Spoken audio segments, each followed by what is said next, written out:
Vamos a orar. Padre Celestial, te pido en este día que sea tu Espíritu Santo el que guíe lo que se dice y lo que se escucha aquí en esta mañana. Y te lo pido en el nombre de Cristo Jesús. Amén. ¿Qué podemos hacer para tener buena suerte y evitar la mala suerte? Hay muchas cosas que la gente hace. Por ejemplo, una de las creencias de esta zona del país es que si quieres dormir bien, debes dejar una escoba boca arriba junto a tu cama. Y así cuando las brujas se meten a tu cuarto de noche, te van a distraer contando las cerdas de la escoba y no te van a molestar y te van a dejar dormir bien. Hay otras creencias. Algunas personas piensan que uno nunca debe poner la cartera en el piso porque de alguna manera las finanzas se le van a ir por ahí y uno va a perder dinero.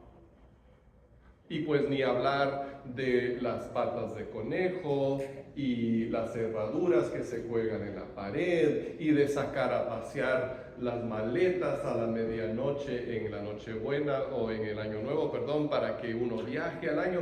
Tantas cosas que la gente piensa que uno puede hacer para cambiar sus circunstancias. Pero todas esas creencias nacen de la misma fuente.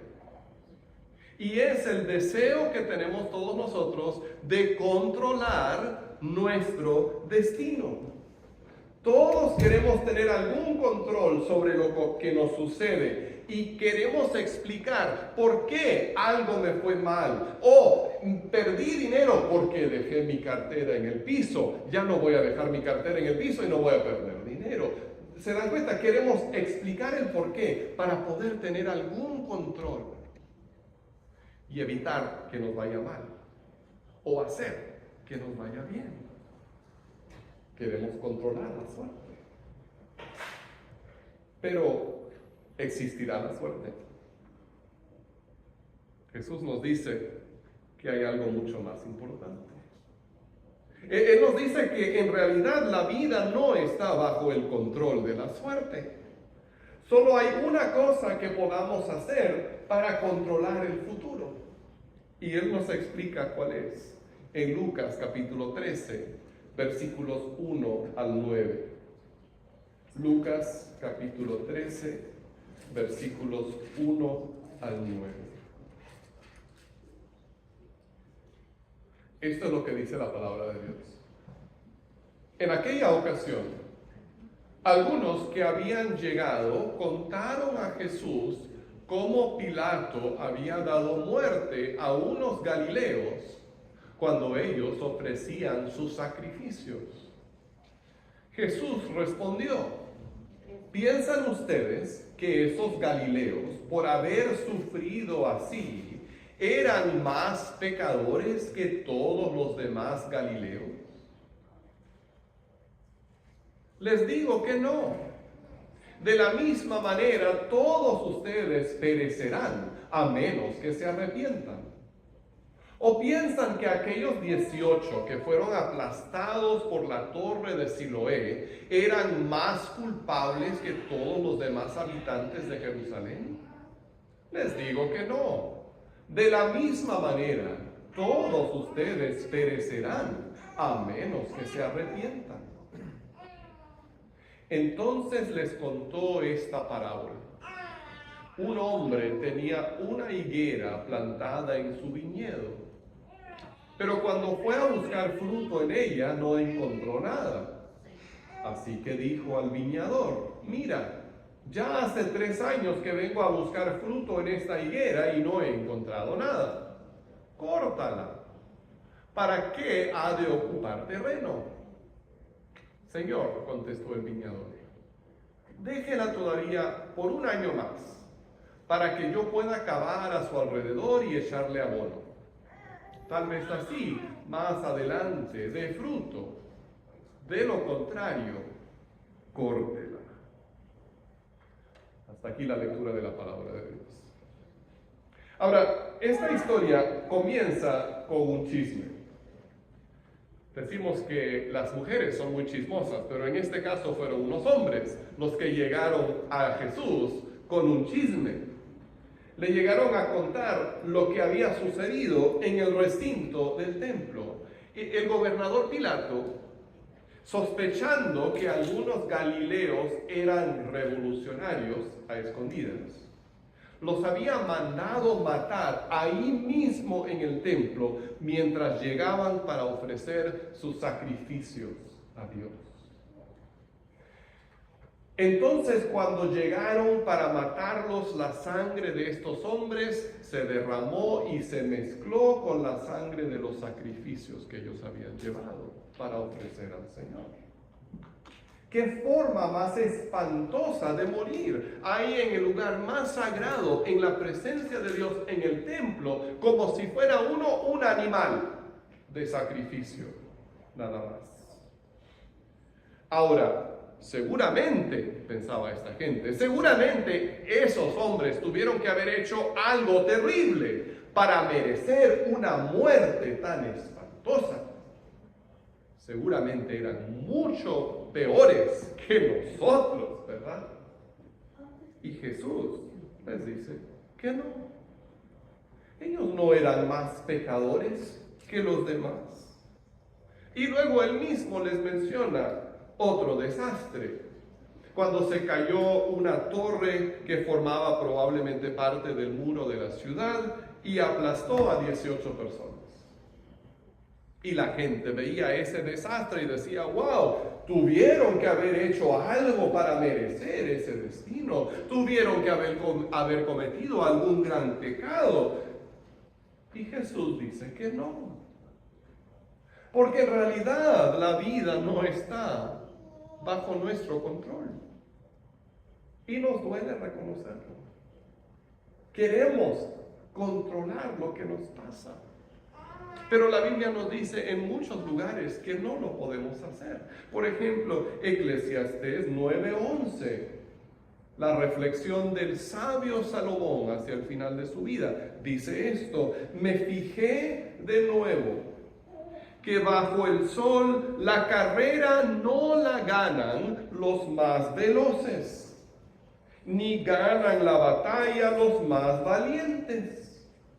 Tampoco los sabios tienen que comer, ni los inteligentes abundan en dinero, ni los instruidos gozan de simpatía, sino que a todos les llegan buenos y malos tiempos. Esa es la realidad de la vida. Es una realidad cruda, pero es de verdad. Así es la vida.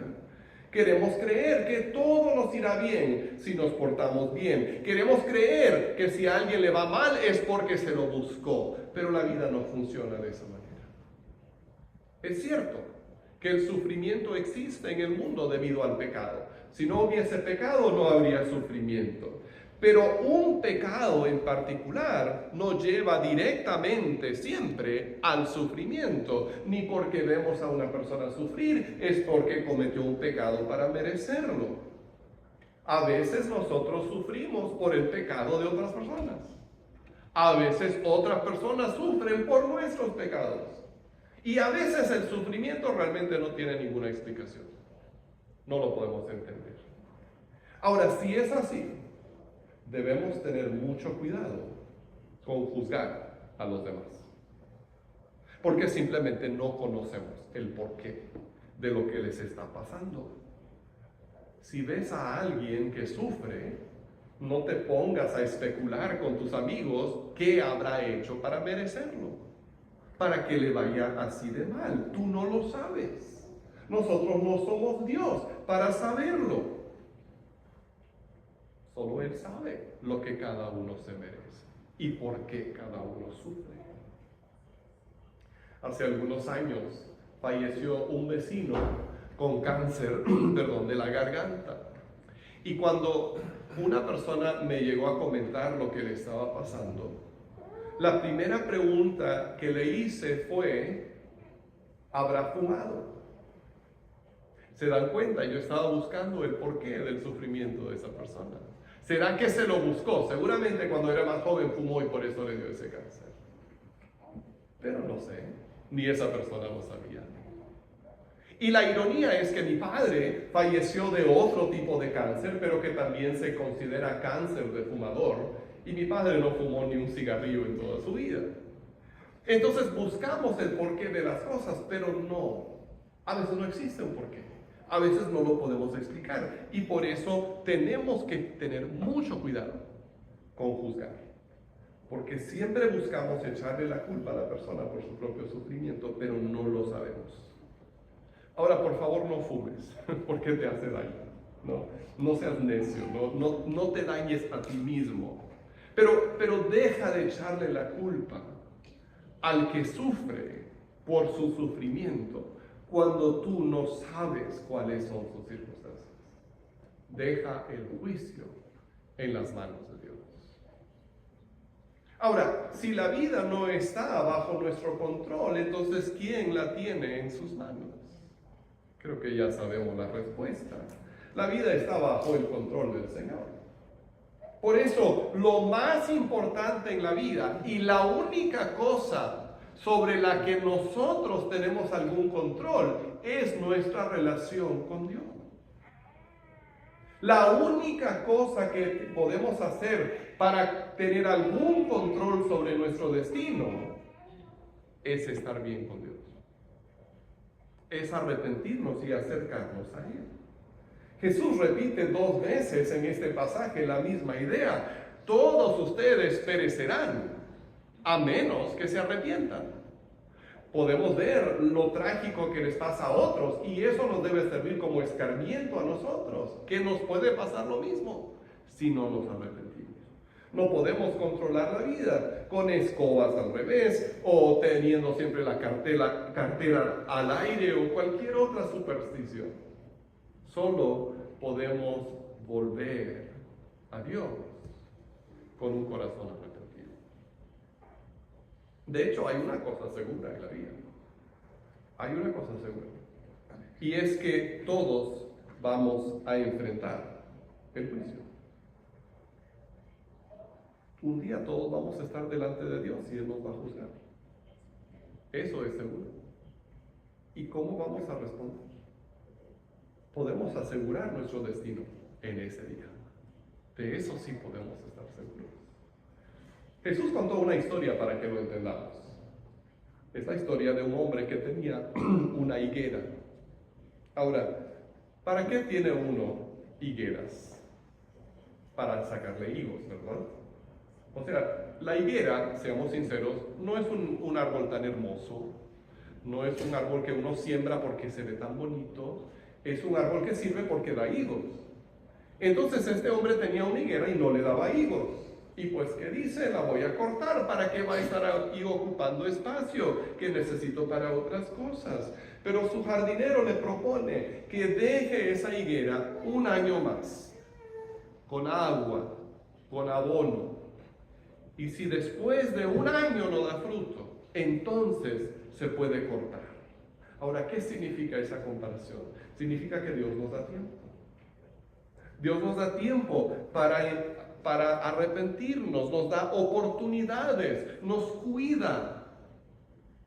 Pero un día se va a acabar la oportunidad. Un día ya no vamos a poder cambiar nuestro destino si no nos arrepentimos ahora, cuando tenemos la oportunidad de hacerlo.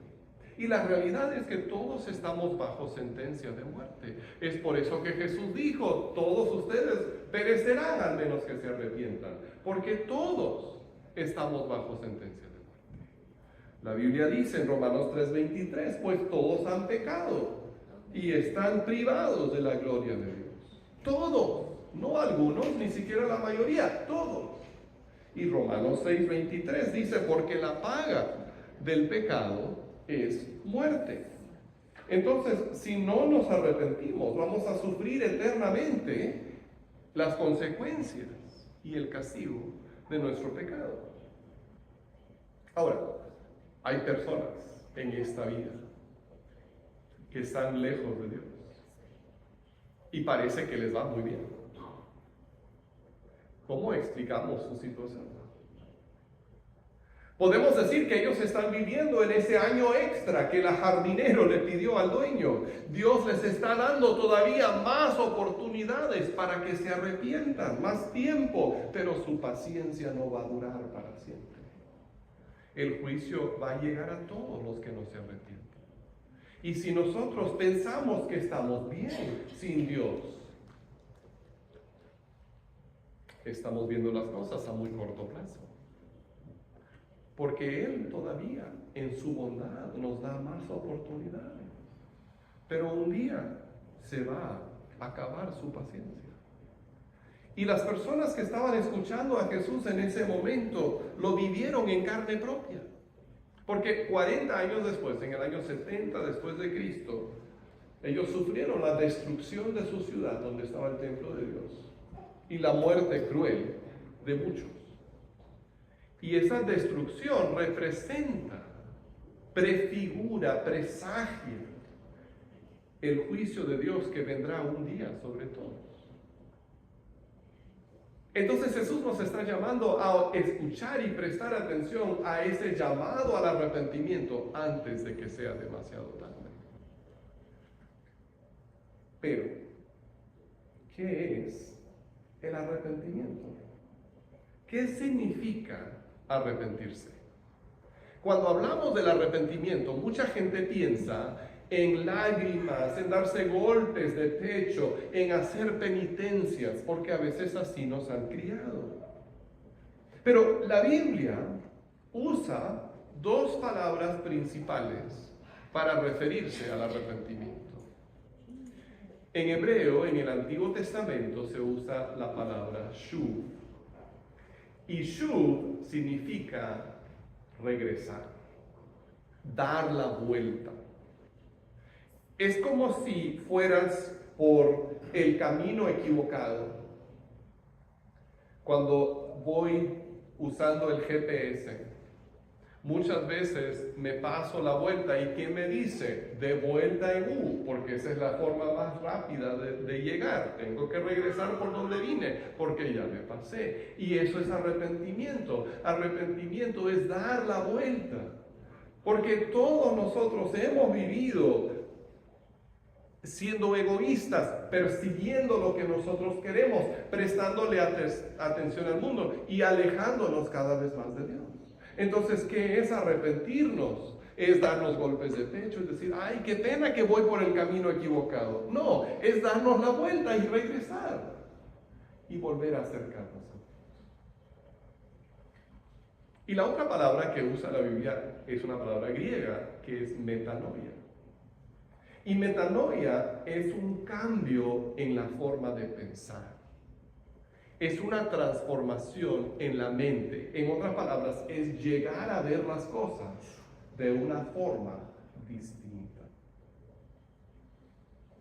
De hecho, la Biblia nos dice que tenemos la mente de Cristo.